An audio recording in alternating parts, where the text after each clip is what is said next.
किसी भी पार्टी को जीत के लिए क्या जरूरत होती है? एक बढ़िया स्ट्रक्चर पार्टी का मजबूत कार्यकर्ता। लेकिन इस सबसे ज्यादा जरूरत होती है एक वोट बैंक की, और हर पार्टी का जातिगत वोट बैंक फिक्स होता है। कुछ जातियां ऐसी होती हैं जो पार्टियों के साथ में हमेशा गोलबंद रहती हैं, और उन जातियों के सहारे से पार्टियां खुद की राजनीति को मजबूत करती हैं, मजबूत करने के अलावा आगे बढ़ती हैं, और फिर उन जातियों के सहारे अपनी पहचान बनाए रखती है। अपनी कुछ सीटें ऐसी होती है जो उन जातियों के बेस पर हमेशा जीतती रहती है, सत्ता तक भी पहुंचती है। कई पार्टियां चुनाव तो जीतती है लेकिन सत्ता तक नहीं पहुंच पाती है। और खास तौर पर देश में कांग्रेस और भाजपा के बीच में वोटों की जो दौड़ है वह कुछ जातियों तक सीमित है। भाजपा का अपना एक कोर वोट बैंक है, कांग्रेस का एक अपना कोर वोट बैंक है, जिसके सहारे दोनों पार्टियां अपने अपने चुनाव जीतकर आती है। लेकिन पिछले कुछ सालों से भाजपा ने अपने कोर वोट को पक्का करने के अलावा कांग्रेस और विपक्षी दल के वोट बैंक में जो सेंधमारी की है, उस सेंधमारी की वजह से केंद्र में बाकी अन्य पार्टियां अभी सत्ता में आने के सपने तो देख सकती है लेकिन आने के चांस नहीं है। लेकिन अब कांग्रेस भाजपा के प्रमुख कोर वोट बैंक में घुसना चाहती है और वहां से उस कोर वोट बैंक को तोड़कर अपनी ओर लाना चाहती है, और लाना चाहती है। इस लड़ाई में अब कांग्रेस ने अलग से रणनीति तैयार की है। आपको याद होगा कि कांग्रेस सहित विपक्षी दल लगातार एक मांग करते आ रहे हैं, वह मांग है जातिगत जनगणना की। हालांकि जातिगत जनगणना कब होगी, कब आंकड़े सामने आएंगे, कब उनके लिए विकास योजनाएं बनेंगी, अलग बात है। लेकिन जातिगत जनगणना का एक प्रमुख कारण यह है कि कांग्रेस और विपक्षी दल भाजपा के वोट बैंक ओबीसी में सेंध लगाना चाहते हैं। वह सेंध कैसे लगेगी, करेंगे इस पर बात। मैं हूं जर्नलिस्ट योगेश के शर्मा। अगर चैनल पसंद आए तो लाइक और सब्सक्राइब जरूर कीजिएगा। तो कांग्रेस की नजर खास तौर पर भाजपा के उस वोट बैंक पर है जिसे कोर वोट बैंक कहा जाता है। वह वोट बैंक है ओबीसी जातियों का। जी हां, पूरे देश में आप देखें तो ओबीसी की जो जातियां हैं उनमें से अधिकांश जातियां सीधे सीधे भाजपा के साथ जुड़ी हुई हैं, और वर्षों से यह गठजोड़ चला आ रहा है। हां, कुछ प्रदेशों में जाट ओबीसी में है, लेकिन उनमें से अधिकांश भले कांग्रेस के साथ आए, लेकिन कई बार कई प्रदेशों में वह वोट बैंक भाजपा के साथ भी चला जाता है या बंटवारा हो जाता है। अब राजस्थान जैसा प्रदेश जहां पर कांग्रेस अब ओबीसी वोट बैंक पर नजर गड़ा चुकी है। और क्यों गड़ा चुकी है? क्योंकि राजस्थान में 50 से ज्यादा जातियां ऐसी हैं जो ओबीसी में आती हैं, और ओबीसी में आने वाली इन जातियों के वोट बैंक की बात होती है 52 से 60% वोट बैंक इनका है। अब कांग्रेस इन जातियों में जाकर यह कहना चाहती है कि आप हमेशा भाजपा का कोर वोट बैंक रहे हैं, लेकिन क्या आपने जिस तरह से वोट भाजपा को किया है, भाजपा के साथ रहे हैं, उस परसेंटेज में आपको सत्ता और संगठन में प्रतिनिधित्व मिला है क्या? राजस्थान की अगर बात करें तो राजस्थान में 50 से ज्यादा जातियां ओबीसी में आती हैं। उनमें प्रमुख रूप से माने, अगर बड़ी जातियां माने तो यादव, कुमावत, गुर्जर, माली, ये ऐसी जातियां हैं। यादव भले ही जयपुर संभाग के आसपास हों, लेकिन इनका असर 20-25 सीटों तक है। वहीं माली समाज लगभग राजस्थान के मेवाड़ में थोड़ा कम कह सकते हैं, हाड़ौती में थोड़ा कम कह सकते हैं, बाकी पूरे राजस्थान में माली समाज का वोट है, कुमावत समाज का वोट है।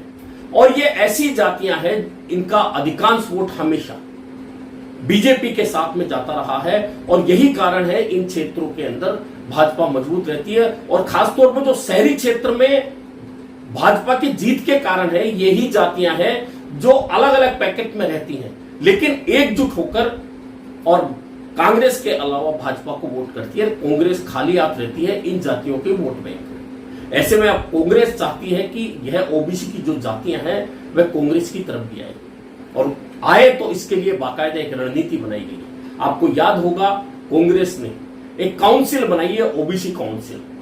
पूरे देश के लिए केंद्रीय ओबीसी काउंसिल बनाई है, और उसमें तमाम वरिष्ठ नेता, जिनमें अशोक गहलोत भी हैं, जिनमें सचिन पायलट भी है, जिनमें भूपेश बघेल भी है, यानी तमाम नेताओं को लिया गया है। इन तमाम नेताओं को लेकर एक रणनीति बनाई जा रही है, और हर प्रदेश के लिए भी एक काउंसिल गठित कर दी गई है। अब राजस्थान में यह काउंसिल कैसे ओबीसी का वोट बैंक हासिल करे और 2028 के चुनाव से पहले भाजपा का ये कोर वोट बैंक कैसे तोड़े, इसे लेकर रणनीति बनाई जाएगी। इस रणनीति बनाने के लिए 16 जुलाई का दिन फिक्स किया गया है राजस्थान के लिए। राजस्थान में इस दिन ओबीसी काउंसिल की बैठक होने वाली है जयपुर में। उसमें अशोक गहलोत भी होंगे, उसमें सचिन पायलट भी होंगे, उसमें गोविंद सिंह डोटासरा भी होंगे, और उसमें तमाम वे नेता होंगे 60 से ज्यादा जो ओबीसी की जातियों से जुड़े हुए हैं, जिनमें विधायक भी हैं, सांसद भी हैं, पूर्व सांसद, पूर्व विधायक, इस तरह से 60 नेता ओबीसी के जो जुड़े हुए हैं वे बैठेंगे और चर्चा करेंगे कि आखिरकार वे जातियां, वे वर्ग कांग्रेस के साथ कैसे जोड़े जा सकते हैं जो अब तक हमेशा भाजपा के साथ जुड़े रहे हैं। दरअसल यह जो वर्ग है, इन बड़ी जातियों के अलावा और बहुत सारी छोटी छोटी जातियां जिनका किसी विधानसभा क्षेत्र में 10,000 वोट है, किसी के 15 है, किसी के 5 है, किसी के 8 है, लेकिन जहां नजदीकी हार जीत का मामला होता है, ये जातियां जब लामबंद होकर भाजपा के साथ रहती हैं तो कांग्रेस को उन क्षेत्रों में हार का मुंह देखना पड़ता है। और ऐसे बहुत सारे क्षेत्र हैं। ऐसे में अब कांग्रेस का टारगेट है कि इन जातियों को किस तरह से अपने साथ लाया जाए, और इसके लिए कांग्रेस ने एक रणनीति यह बनाई है। बैठक तो होगी, उसमें रणनीति बनेगी, लेकिन एक रणनीति यह बनाई है कि इन जातियों में जाकर ओबीसी वर्ग के ये नेता जाकर बात करेंगे और कहेंगे कि आपने हमेशा भाजपा को पकड़े रखा, लेकिन उसके बदले में क्या भाजपा ने आपकी जाति के संख्या के, मतदाता की संख्या के आधार पर आपको सत्ता और संगठन में प्रतिनिधित्व दिया। यह बात कांग्रेस ने पकड़ ली है कि जिसका जितनी आबादी है उसको उतना हक मिलना चाहिए, और अगर नहीं मिलता है तो फिर कांग्रेस के साथ आइए। कांग्रेस की सरकार बनती है तो कांग्रेस बेहतर तरीके से आपका हक अदा करेगी। हालांकि यह भी सच है कि कांग्रेस में इन ओबीसी जातियों को संगठन में प्रतिनिधित्व तो मिलता रहा है, लेकिन टिकट का जब बंटवारा होता है, चाहे वह लोकसभा में हो चाहे विधानसभा में, उस हिस्सा नहीं मिलता जितना उनकी जनसंख्या होती है। और यही कारण है कि इन जातियों का भाजपा के साथ में जुड़ा रहना लंबे समय से इस बात का द्योतक है कि भाजपा में उन्हें अपना फायदा दिखता है। मसलन कुमावत समाज ऐसा समाज है जिसे कांग्रेस ने कभी टिकट नहीं दिया, लेकिन पिछली बार डूंगरराम गैदर जो बसपा से आए, उन्हें ऐसे क्षेत्र से टिकट दिया जो जाट बेल्ट कहलाता था, लेकिन वहां से डूंगरराम गैदर चुनाव जीत कर आ गए। यह एक उदाहरण मात्र है।